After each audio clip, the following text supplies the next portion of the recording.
Ayan, nandito ako ngayon sa ATM machine. Ngayon, ano ba yan? Amoy tae dito. Amoy tae. Ayan, kapag mahirap kayo, di ba? Tapos feeling nyo, down na down kayo, parang wala kang pera. Pumunta lang kayo sa ATM machine. Yan. Tapos, maghanap kayo ng mga ganyan, mga papel, mga ganyang papel. Tapos, hahanapin nyo, titignan ninyo yan. Check ninyo. Tapos, titignan nyo kung magkano na lang yung balance ng pera nila. Ayun. Tapos, makikita nyo masaya na kayo kasi nga, ay, tangina, sabi, 3,000 lang yung laman ng card, ng bakahon niya. Swerte pala ako. Sabi niya, ganon. Dapat.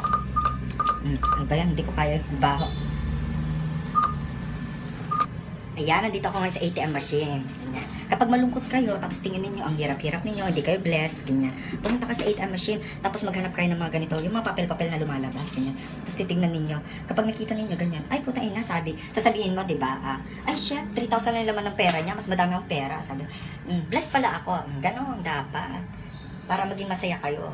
May mga tao pa dyan na, huwag ka malungkot kasi meron pa mga tao dyan na, di ba, mas mahirap ang buhay, di ba, mas malungkot. Kaya ayun. Tapos pag hindi pa rin kayo, pumunta pa rin kayo sa ibang mga, sa BPI na naman kayo pumunta para patunayan niya talaga na maganda ang buhay ninyo.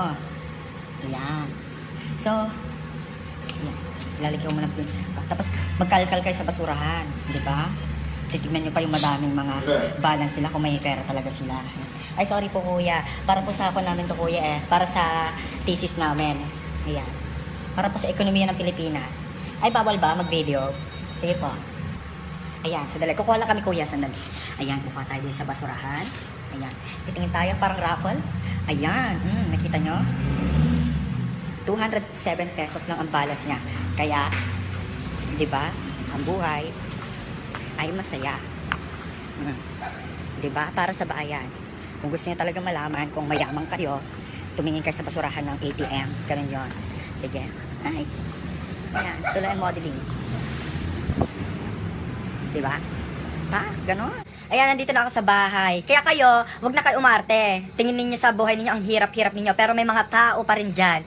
Diba? Na ang hirap-hirap ng buhay. Mas madami pa silang problema sa inyo. Mabuti nga kayo, may panggastos kayo. May pera kayo. Meron kayong sa kanila, wala silang pangkain. Diba? Problema ninyo, love life. Diba?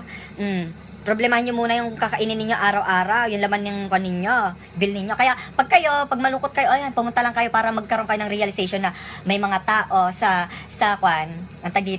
ibang place na mas mahirap ang buhay.